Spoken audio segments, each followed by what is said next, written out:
Toda pessoa se ama, toda pessoa ama a si mesmo, toda pessoa se gosta. São perguntas que parecem levar uma resposta óbvia. É claro que sim. Não é o que a gente vê no consultório. O consultório é comum, aliás, a gente percebeu o contrário, gente se gostando pouco, gente se amando pouco, às vezes, ousaria dizer, gente se odiando. E aí ficaria uma pergunta no ar, mas o que leva alguém a se odiar? Meu Deus, o que o Leandro fez pro Leandro odiar tanto o Leandro? Né? Por trás dessa minha ironia aqui tem um fundo de verdade, né? Por que será que às vezes somos tão assim, nós somos tão implacáveis com a gente mesmo, ou a gente se julga, eu sou uma besta, eu estou errado, eu fiz algo errado. Por que será? O Freud, quando ele inicia suas pesquisas, ele tentava entender como é que o ego, né, essa invenção que o Freud faz ao lado do id, do superego, né, como é que o ego poderia lidar com o amor, né, o amor que vem do outro, ser amado, amar o outro também é uma outra via, e principalmente amar a si mesmo, né? Como seria isso se a gente pudesse avançar para além do narcisismo? Quando Freud pesquisa esse mito grego, Narciso, né, que todos conhecem de alguma forma, diz muito da autoestima, da autoimagem, né? E aí, nesse sentido, a religião soube fazer um bom uso, né? Você tem que amar ao próximo como você ama a si mesmo, então você tem que se amar, Deus vai te amar, mas a questão é que mesmo para além do senso comum, da autoestima elevada, a gente em psicanálise a gente não presta muita atenção nisso, a gente presta atenção como é que eu me relaciono com o meu próprio ego, com o meu eu, porque o ego é uma ilusão, ele não é a nossa verdade, o ego via de regra é aquilo que a gente gostaria de ser ou que a gente se cobra para ser, aquilo que a gente deveria ser, é tanto que o Freud chama de ideal de ego e ego ideal. Então, esse ego que não é verdadeiro, ele forja uma imagem que nos aliena e que principalmente nos ilude frente ao jogo diário da vida, né? Então, a gente acha que a gente é aquele personagem, eu acho que eu sou aquele Leandro idealizado, que todo mundo gosta, que todo mundo aplaude, que todo mundo aprecia. Talvez a vida não seja bem isso, talvez as pessoas pensem até o contrário de mim, esse idiota. Então, resumindo, já que essa imagem é uma ilusão, então a gente pensar, né, nessa proposta desse vídeo, o que explica o ódio a si mesmo? Né? Por que a gente não gosta da gente? Às vezes em determinados momentos, às vezes em todos os momentos. Tem pessoas, já experienciei isso no consultório, que de fato tem ódio de si mesmo e algumas vezes encontra uma saída única para pôr um fim nisso, que é dar cabo da própria vida, enfim, uma solução radical, uma solução triste, né, especialmente para quem está de fora observando, né, uma solução que parece que não tem outra saída, que não tem outro jeito, né, e o psicanalista discorda, não, dá para inventar outro jeito, não precisa chegar a esse radicalismo, vamos pensar, vamos repensar. Então, quando a gente tem ódio da gente mesmo, a gente, na verdade, não gosta de algo em nós mesmos, ou do conjunto total, né? O Leandro, não gosto do Leandro. Mas de que Leandro ele está falando? Porque desde criança, desde pequenininho, nós somos atravessados pelos ideais, né? Como eu disse anteriormente, o ego ideal, ideal de eu ideal, né? São personagens que a gente inventa para se relacionar, começa lá no Édipo, em relação ao papai, em relação à mamãe, vou ser diferente do meu pai, não vou sofrer como a minha mãe, e aí eu invento esse personagem, e aí eu cobro desse personagem, aí entra uma coisa chamada superego, que é uma outra instância psíquica, que cobra desse personagem uma performance. Ué, você falou que você é diferente do seu pai, então você tem que ser diferente do seu pai. Você falou que você não vai sofrer como tua mãe no casamento, então você tem que arrumar um casamento maravilhoso e provar para todo mundo, especialmente para você mesmo, que você é diferente da sua mãe. Quando isso não acontece, eventualmente no casamento, a pessoa, oh meu Deus, então eu sou uma fracassada, então eu fui uma incompetente, a culpa é toda minha, e com isso o ego sucumbe a essa culpa, né, imposta pelo superego. Geralmente o ego deprime, então em psicanálise a gente pensa muito a depressão como uma resposta do ego a uma performance entre aspas, inadequada ou insuficiente. Então, é muito comum nas pessoas deprimidas, muito comum, vejo isso no consultório, as pessoas têm muita raiva de si mesmo, não gostar de nada que faz, eu sou uma besta, eu não sei fazer nada certo, eu sou uma completa incompetente, ou eu sou um completo incompetente, e resultado, não esperem muito de mim. E o sujeito, de fato, se fecha, se encapsula e afeta as relações. Ele está deprimido lá no quarto dele, na verdade ele está lá se culpando. Então, depressão e culpa andam de mãos dadas. Então, esse ódio a si mesmo eu odeio porque eu não consegui alcançar o que eu mesmo idealizei para mim.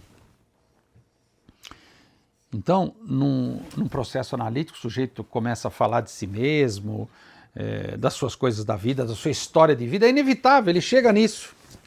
E aí o analista pergunta, bom, mas por que você deveria ser esse Leandro, ou deveria ser esse outro Leandro? Mas que Leandro que você é? E, sei lá, fala um pouco aí.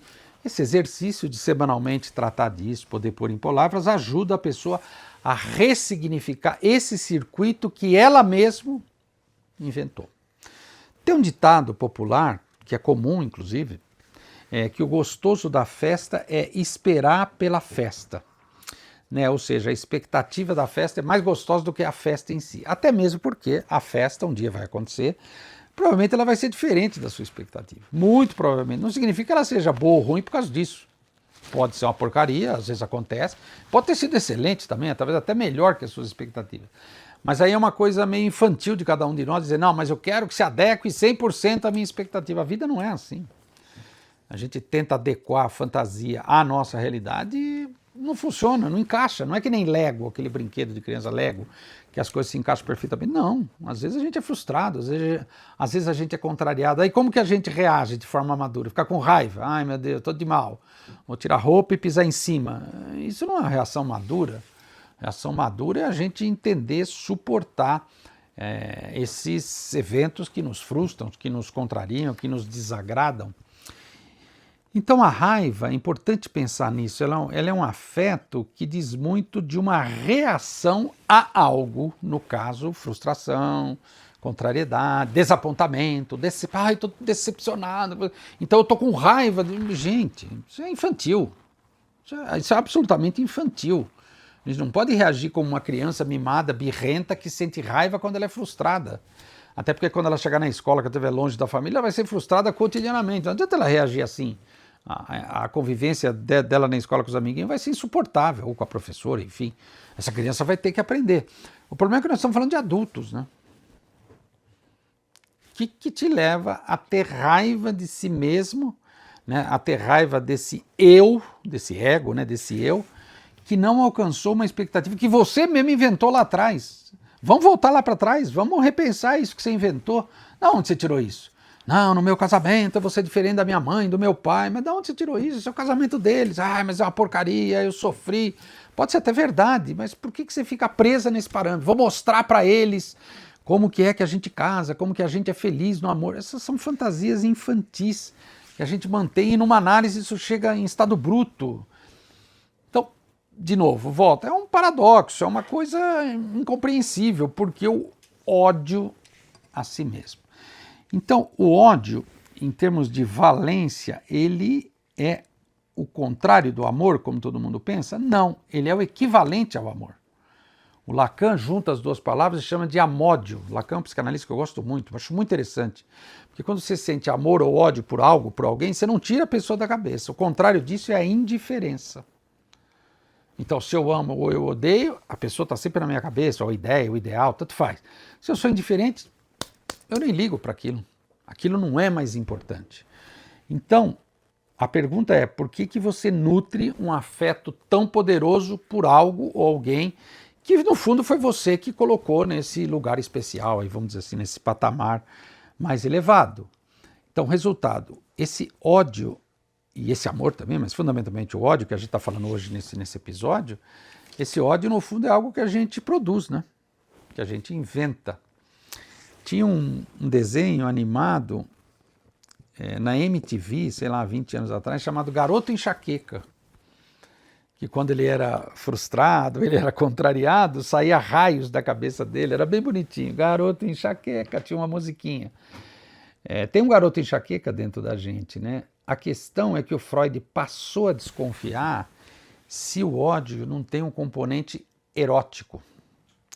É muito comum um casal brigar e se resolver na cama, né? Tem esse ditado, né? A gente transa com ódio.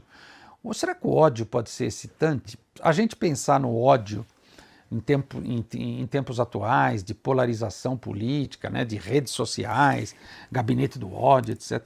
Por que será que o ódio captura tanto as pessoas, né? Por que a gente precisa tanto de um inimigo? Por que a gente gosta tanto de sentir ódio por um inimigo, né? Basta ver os filmes, as novelas, os vilões, eles são alvos do nosso ódio. Por que a gente gosta tanto disso, né? Por que a gente gosta tanto dessa coisa infantil? E aí volta a pergunta, então como é que é sentir ódio de si mesmo? Por que será que a gente sente ódio de si mesmo e tem um prazer masoquista, né, de permanecer nessa toada, manter essa situação? Claro, tem um componente de sadismo também, eu concordo. O Freud falava disso também, um sadismo do superego em se judiar, né? Em última instância, isso leva para uma coisa chamada melancolia, inclusive. Por que será que a gente tem tanto prazer com isso, né? Um prazer sadomasoquista também, né? O ego se alia ao superego e judia da pessoa. Será que vale a pena? Será que é interessante isso? Ou tentar encontrar algo novo, parar de repetir isso e principalmente parar de alimentar isso, parar com essas exigências que a gente faz a si mesmo? Não vale a pena. A questão é para quê? Isso não leva a nada, isso não ajuda em nada.